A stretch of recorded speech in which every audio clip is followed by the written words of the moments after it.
প্রিয় শিক্ষার্থী বন্ধুরা, আসসালামু আলাইকুম। আশা করি সবাই ভালো আছেন। তো বরাবরের মতো আমরা ট্যাক্সেশন ইন বাংলাদেশে একদম নতুন একটা অঙ্ক নিয়ে হাজির হয়েছি, যেটা ন্যাশনাল ইউনিভার্সিটি বিবিএ 2015 এবং 19 সালে এসেছে। এই অঙ্কটা আজকে আমরা সমাধান করার চেষ্টা করব। আশা করি সবাই সাথে থাকবেন। তো আমাদের অঙ্কে বলছে যে জনাব খলিলুর রহমান একজন বেসরকারি চাকরিজীবী, 2024 সালে 30 জুন সমস্ত বছরে তার যে আয়গুলো ছিল সেটা নিম্নরূপ দেওয়া আছে। এবার বলছে জনাব খলিলুর রহমানের 23-24 আয় বর্ষের জন্য মোট আয় এবং বিনিয়োগ ভাতা নির্ণয় করা। তো বরাবরের মতে আমরা লিখব যে করদাতা কে, জনাব খলিলুর রহমান। তার 3 নাম্বার লিখব যদি থাকে। কর বর্ষ, আয় বর্ষ এগুলো আমরা আগেও আলোচনা করেছি, এগুলো আমরা নির্ণয় করলাম।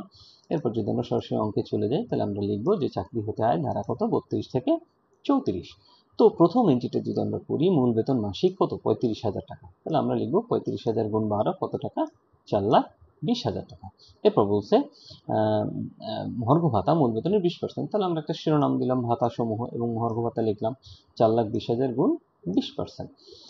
এরপর যদি বলে যে দুটি উৎসব বোনাস প্রতিটি 1 মাসের মূল বেতনের সমান, তাহলে এখান থেকে সে উৎসব বোনাস পেয়েছে। তাহলে উৎসব বোনাসটা হচ্ছে দুটি বোনাস পাবে সে, এবং প্রতিটা কি হবে, একটা একটা মূল বেতনের সমান। তাহলে আমাদের মূল বেতন কত, 35,000 টাকা। তাহলে দুইটা দিব উৎসব বোনাস, তাহলে 35,000 গুণ 2 70,000 টাকা। এরপর যদি আমরা নিই, বলছে যে 6 নম্বরে যাই, চিকিৎসা ভাতা মাসিক 1,000 টাকা। তাহলে মাসে 1,000 হলে 12 মাসে কত হবে, 12,000 টাকা, সেটা আমরা দেখালাম। এরপর বলছে যে 4 নাম্বার যদি আসি, যে তিনি বিনা ভাড়ায় একটি সুসজ্জিত বাসস্থান দেওয়া হয়েছে যার বার্ষিক মূল্য 1,20,000 টাকা। তাহলে বাসস্থান যদি দেওয়া হয় সেটা আবাসন সুবিধা হিসেবে বিবেচিত হয়। তাহলে আমরা লিখলাম আবাসন সুবিধা 1,20,000 টাকা। এবং 5 নম্বরে যদি আসি, তাকে একটি গাড়ি দেওয়া হয়েছে যা তিনি অফিস ও ব্যক্তিগত কাজে ব্যবহার করেন। তাহলে গাড়ি দেওয়া হলে আমরা সাধারণত এইসব অঙ্কে ধরে নিই যে গাড়িটা 2500 সিসির নিচে, এবং 2500 সিসির নিচে হলে সে ভাড়া বাবদ প্রতি মাসে পাবে হচ্ছে 10,000 টাকা।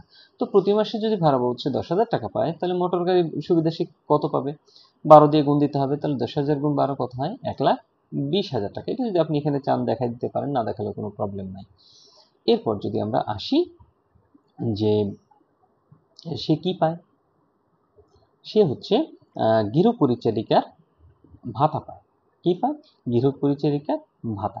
তাহলে আমরা দেখালাম যে গৃহ পরিচারিকার ভাতা কত, 2000 গুণ 12 কত টাকা হয়, 24,000 টাকা।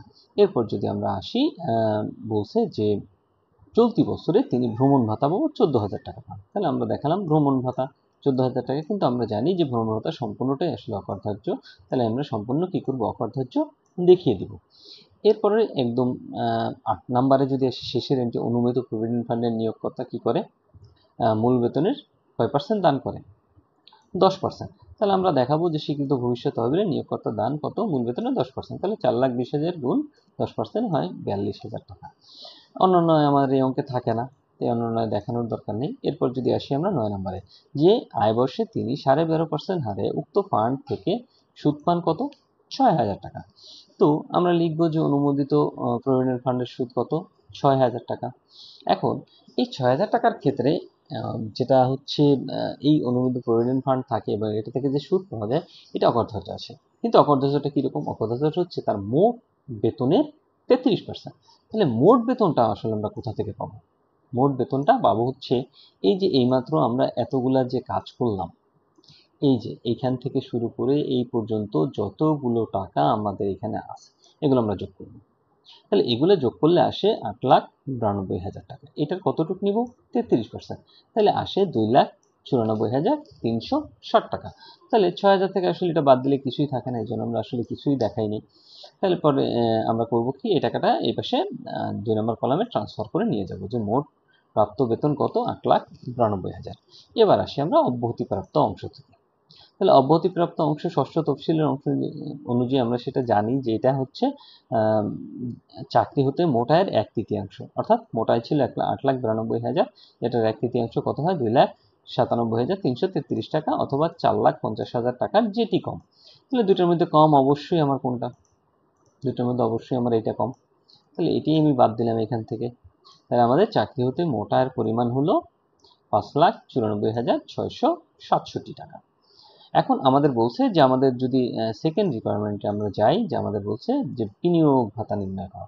তাহলে আমরা বিনিয়োগ ভাতা নির্ণয় করব। তো বিনিয়োগ ভাতার জন্য একটা ছক কাটবো আমরা। বিনিয়োগ ভাতাকে কর রেয়াতের পরিমাণও বলা হয়। এখানে যদি আপনি লেখেন বিনিয়োগ ভাতা নির্ণয়, সেটাও কারেক্ট। তো আমাদের কোনগুলো বাদ ছিল আমরা যদি সেগুলো একটু দেখার চেষ্টা করি। প্রথমে তো নিব হচ্ছে অনুমোদিত প্রভিডেন্ট ফান্ড। কোথায়? তাহলে আমরা দেখি যে এই যে অনুমোদিত প্রভিডেন্ট ফান্ডে নিয়োগকর্তা মূল বেতনের দান। তো অনুমোদিত প্রভিডেন্ট ফান্ডে মূলত নিয়োগকর্তাও যা দান করে, কর্মীও সেই দান করে। তো দুজনের দানটা কিভাবে নিতে হবে? একদম একসাথে নিতে হবে। তাহলে আমরা লিখব অনুমোদিত প্রভিডেন্ট ফান্ডে নিজের ও নিয়োগকর্তার দান কত টাকা ছিল। আমরা যদি উপরের দিকে যাই, সেটা হচ্ছে ছিল স্বীকৃত ভবিষ্যৎ তহবিলে 42,000 টাকা। তাহলে আমরা এই 42,000কে কত দিয়ে 2 দিয়ে গুণ দিয়ে নেব, কত হলো 84,000 টাকা। এরপর যদি আসি আমরা একদম অঙ্কের নিচের দিকে, যে তিনি গ্রুপ বিমায় মূল বেতনের 1% দান করেন। তাহলে আমরা দেখাবো যে গ্রুপ বিমায় দান মূল বেতন 4,20,000, 1% কত হয় 4200 টাকা। এরপর বলছে যে তিনি ডিপোজিট পেনশন স্কিমে মাসিক 7,500 টাকা দান করেন। তাহলে আমরা দেখাবো যে ডিপোজিট পেনশন স্কিমে 7,500 টাকা দান করলে কত হয়? 90,000 টাকা হয়। এখন 90,000 টাকার এখানে ডিপোজিট পেনশন স্কিম আবার একটা শর্ত আছে যে সর্বোচ্চ সীমাটা হচ্ছে 1,20,000। তাহলে আমরা দেখাবো সর্বোচ্চ সীমা কত 1,20,000, এই দুইটার মধ্যে যেটি কম, তাহলে 90,000ই কম। তাহলে আমরা 90,000 দেখালাম। তাহলে পর কি করব? তারপর হচ্ছে এই তিনটাকে যোগ করব। এই তিনটাকে আমরা যোগ করব। এই তিনটাকে যোগ করার পর আসে 1,78,200, এইটাকে বলা হয় মোট বিনিয়োগ। এবার আসি আমরা কর রেয়াতের সীমা। এখানে তিনটে জিনিস নিতে হয়। প্রথম নিতে হয় হচ্ছে আমরা যে মোট আয় হয়েছে, মোট আয়। মোট আয়টা কোথায় আমাদের? এই যে মোট আয়। মোট আয়টা কত? 5,94,667। তাহলে আমরা লিখব যে কর অব্যাহতিপ্রাপ্ত অংশ সেটা কত? মোট আয়ের 3%। কত? 5,94,667, 3% আছে 17,840। তাহলে আমরা দেখালাম 17,840। এরপর যদি আমরা খ নাম্বার দেখি, ষষ্ঠ তফসিল অনুযায়ী আমাদের যে বিনিয়োগ ভাতা এসেছে, মানে এই যেটা, এই যে মোট বিনিয়োগ এসেছে, মোট বিনিয়োগ এসেছে 8,78,200। এটা নিব আমরা কয় পার্সেন্ট? এটা নিব 15%। এটা নিব 15%। তাহলে 15%-এর কথা হয় 26,703, এবং সর্বোচ্চ সীমা আমরা জানি 10 লাখ টাকা। তারপর আমরা কি করব? তারপর হচ্ছে এই তিনটার মধ্যে যেটি কম, তাহলে অবশ্যই এটি কম। তাহলে আমরা এটি এই পেশে ট্রান্সফার করে দিলাম এবং লিখলাম ক, খ, গ তিনটির মধ্যে যেটি কম 17,840। এখন আমাদের কর দায় করতে বলে নাই, তাই আমাদের অঙ্ক আসলে এর আগে আর করার প্রয়োজন হয় না। তো এখানেই হচ্ছে অঙ্কের সমাপ্তি। আশা করি বুঝতে পেরেছেন, এবং যদি যে কোনো জায়গায় কোনো প্রবলেম মনে হয় তাহলে অবশ্যই কমেন্টস করবেন। আশা করি সেটি সমাধান করে দেওয়ার চেষ্টা করা হবে। ধন্যবাদ সবাইকে। প্রিয় শিক্ষার্থী বন্ধুরা, ন্যাশনাল ইউনিভার্সিটির বিবিএ এমবিএ সকল সাবজেক্টের পরবর্তীতে আপডেট পেতে এই ভিডিওটিতে লাইক করুন, চ্যানেলটি সাবস্ক্রাইব করুন এবং বেল বাটনে ক্লিক করে রাখুন।